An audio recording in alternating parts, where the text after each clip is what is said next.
اهلا بكم معانا ان شاء الله. النهارده حلقتنا مختلفه، هنعمل مع بعض توليفه البن اللي الكل بيسالنا عليها وبيسال فنجان القهوه بتاعي طعمه متغير عن اي قهوه بتشرب بره ليه.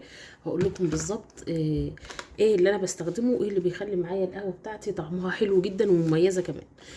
اول حاجه انا بحبها، ثانيه واحده، انا كنت بزود الاضاءه بس.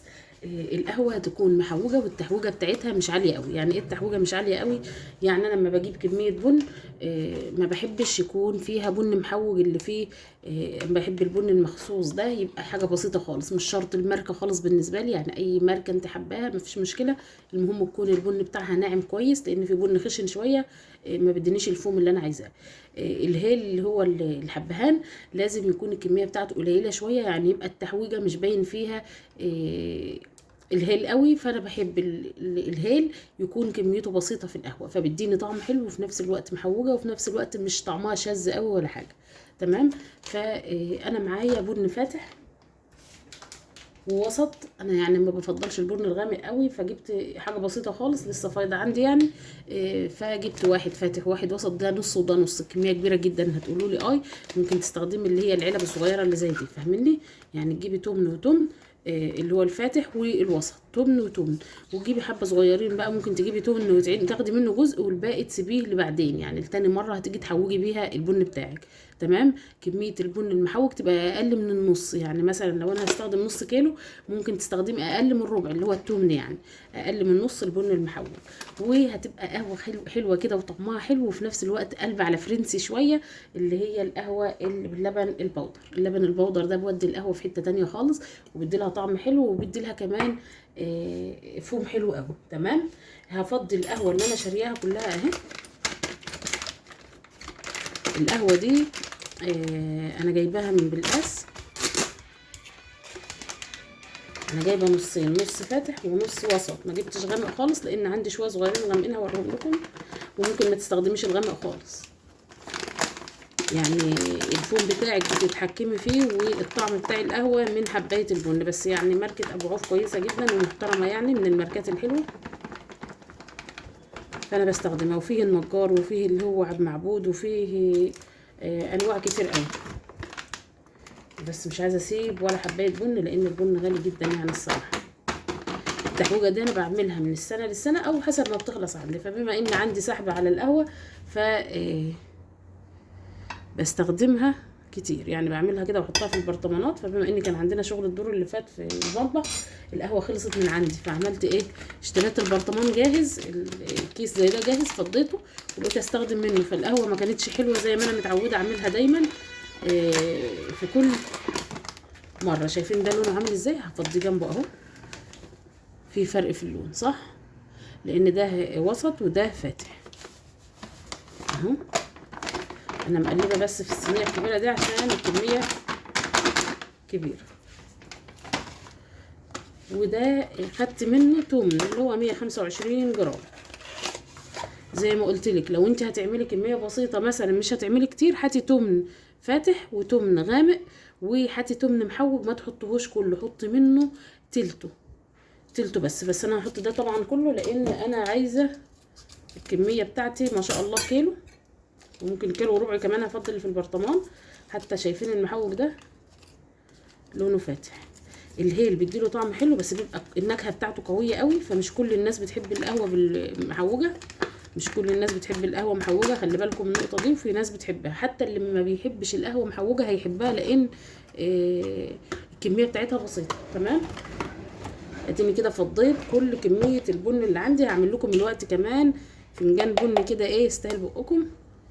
ادي القهوه اللي هي عندي اهي، هفضها كلها بالمعلقه. انا ما بشجعش البن الغامق قوي، فلو جبته بجيب منه شويه صغيرين. هبدا بقى نحط المعيار اللي هيكفي معايا حوالي، احنا حطينا تمن حوالي كيلو وربع، كيلو وربع من البن، عشان انا لسه ما قلبتش. هقلب التحويجه كويس قوي. اللبن البودر ده القهوه الفرنسي بتبقى باللبن، فهو ده الاختراع بقى اللي بيدي القهوه مذاق تاني خاص خالص. يعني اللي بيسمع الفيديو الوقت هيدعي لي، عمل فنجان القهوه بالطريقه دي هيدعي لي والله. طعمه بيبقى مميز. التلاته، ده 4. صدقوني مش بيبان ان فيها لبن خالص، بس بتديكي دسم حلو كده في فنجان القهوه، وطعم حلو قوي. حتى لو شربتيها ساده طعمها بيبقى حلو قوي. عشان انا عامله كميه كبيره، هبدا بقى اقلب. مش بس التكتلات ده، على فكره انا بحطه في التلاجة اللبن البودر، بيقعد معايا عادي شهور ما بيجرالوش حاجه. هبدا بقى ان انا اقلب. هات معلقه كمان. انا بحب اقلب بمعلقتين. ليه بحب اقلب بمعلقتين؟ ليه؟ عشان كده، عشان ما يتبعترش معايا كده. يعني لو حابه تنخليه كمان عشان يمتزج ببعضه كويس مفيش مشكله. لما اجي اعبي ده بقى هعبيه في برطمانات ما تحباش فيها حاجه قبل كده، او بعبي فيها بن على طول او سكر مثلا.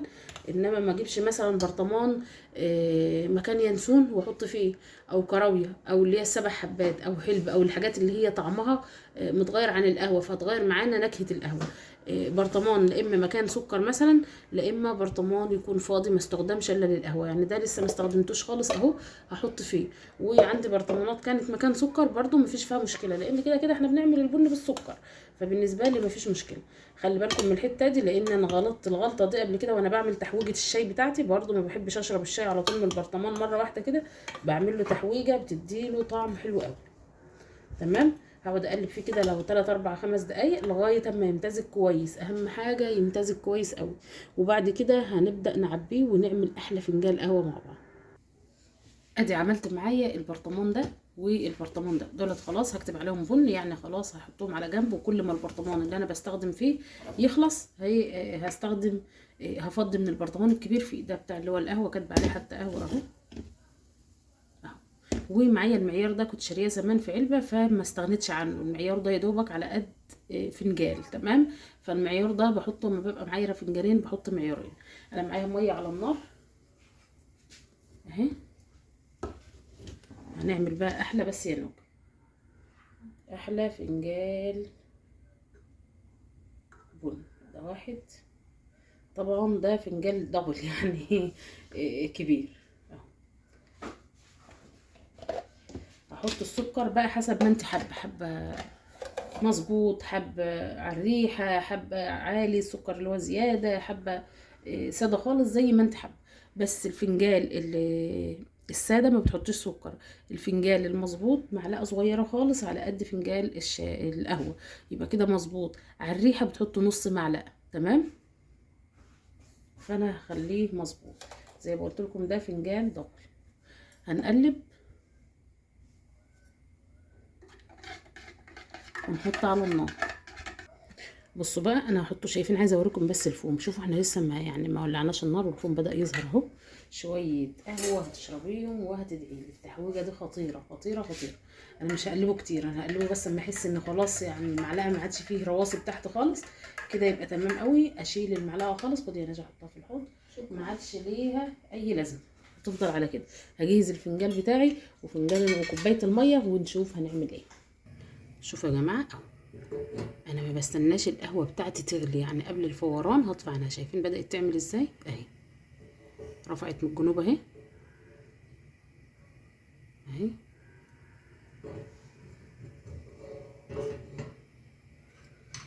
شايفين الفنجان دبل مش قليل يعني كده. خلاص اهي. شايفين الوش بقى اللي طالع ده اهو. هعمل ايه بقى؟ طبعا لا حطينا كربونات ولا الكلام ده كله اللي بتاع الناس اللي بيحطوه. افضي نصه وارجع احطه تاني. شايفين الوش قد ايه؟ مش هعمل زي بتوع القهاوي. القهاوي بيحطوا كربوناته عشان الكربونات تلاقي الفنجان نصه نص وش اهو. اطفي النار يا نجا. شايفين كميه الرغوه قد ايه والوش؟ دي عملت حد فاهم قوي في البن. شايفين شكل الوش قد ايه؟ لاني جهزته على النار، النار ولعه، وبعبي نص الفنجان وارجع تاني احطه على النار يعمل فوم تاني، وارجع اعبيه زي ما انتم شايفين كده، يفضل بالفوم العالي ده. لا حطينا كربوناته ولا الكلام بتاع المحلات اللي هي اللي بتقدم القهوه. يعني لا، مش شرط بس القهوه بس، لا، في محلات كتير بتقدم القهوه. المعلقه دي فيها سر خطير هقول لكم عليه دلوقتي. القهوه دي ليها بتبقى لاصحاب المزاج، فخلي بالكم قوي قوي وانت بتشربي فنجان القهوه لازم تشربيه بالطريقه دي. ادي الفنجان بتاعنا اهو، اعظم فنجان بن هتشربيه. انا اسفه على الحلقه طولت، بس فيها الاسرار كلها بتاعه البن. شايفين الفوم قد ايه؟ عايزه بقى اوريكم حاجه. ليه دايما القهوه بتقدم معاها ميه؟